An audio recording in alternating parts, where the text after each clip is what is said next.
जब पाकिस्तान के गेंदबाज ने कहा कि मैं मोहम्मद सिराज को उस लेवल का बॉलर नहीं मानता हूं, तो मेरे मन में पहला ख्याल आया मेरी चप्पल कहां पर है। मतलब ये ख्याल सिर्फ मेरे मन में नहीं आया, ये ख्याल उस पाकिस्तानी एंकर के मन में भी आया जो तनवीर अहमद का इंटरव्यू ले रहा था। उसके मन में भी सवाल आया कि मेरी चप्पल कहां है, और जरा सी मजबूत लेदर वाली देना। हालांकि वो कैमरे पर था तो ये कह नहीं पाया। उसने प्यार से पूछ लिया, भाई साहब आप सिराज को कह रहे हो कि वो उस लेवल का बॉलर नहीं है, तो फिर आपका लेवल कौन सा है? आपने आज तक जिंदगी में क्या उखाड़ा है?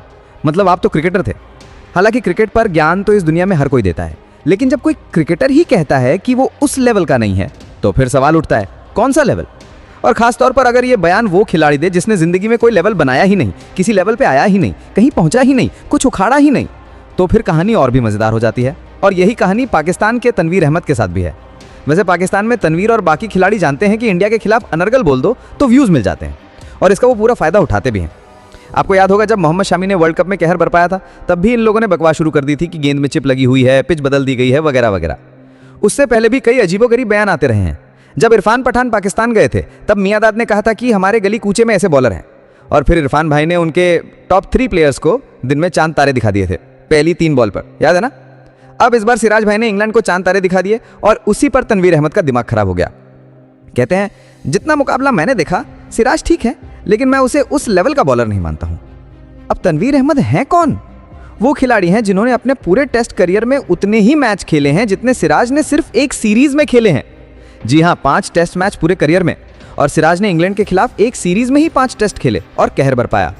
तनवीर के पूरे टेस्ट करियर में 17 विकेट, और सिराज ने इंग्लैंड के खिलाफ एक सीरीज में ही 23 विकेट झटके, मैच जिताए, सीरीज बराबर कराई, और फिर कहते हैं मैं उसे उस लेवल का बॉलर नहीं मानता।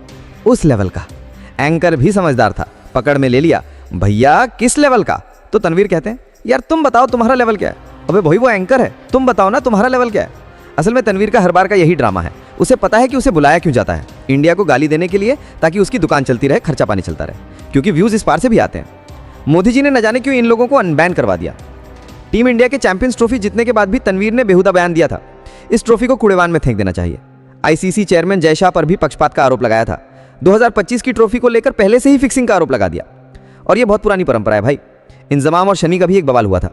इंजमाम भाई की इंडिया में बहुत इज्जत रही है, लेकिन उन्होंने भी अर्शदीप सिंह पर बॉल टैंपरिंग का आरोप लगा दिया था। मुझे तब भी समझ नहीं आया था कि क्यों कहा गया कि अर्शदीप सिंह बॉल टैंपरिंग कर रहे हैं। शमी ने तब कहा था हम मेहनत के बल पर सफल हुए हैं, ना कि इन चीज़ों से। यह भी कहा था कि अगर चैंपियंस ट्रॉफी में पाकिस्तान गए तो बुलाऊंगा और गेंद काट के दिखा दूंगा। सेम इरफान वाला मामला याद है? कितना मजाक उड़ाया गया था कि इरफान जैसे बॉलर तो गली में मिलते हैं, और फिर उस कराची टेस्ट में कमाल कर दिया था। सलमान बट, यूनुस खान, मोहम्मद यूसुफ, तीनों को पहले ओवर में आउट कर दिया था। कमाल का मैच था यार, शायद मैंने उससे अच्छा टेस्ट मैच देखा ही नहीं। लेकिन सवाल अब भी वही है, इन लोगों के पेट में इतना दर्द क्यों है? और तनवीर भाई जिसने जिंदगी में जो नहीं उखाड़ा, उस बंदे ने एक सीरीज में उखाड़ दिया। तुम क्रिकेटर रहे हो यार, क्रिकेट कमेंटेटर नहीं। कम से कम खिलाड़ी की मेहनत तो समझो। जिसके बारे में बेन स्टोक्स कहता है कि ही डिजर्व्स ऑल रिस्पेक्ट, जिसके बारे में Harry Brook player of the tournament कहता है कि ही ट्रूली डिजर्व्स एवरीथिंग, जिसे जो रूट रिस्पेक्ट दे रहा है उसे तुम कह रहे हो कौन? खामखा के ड्रामा है भाई।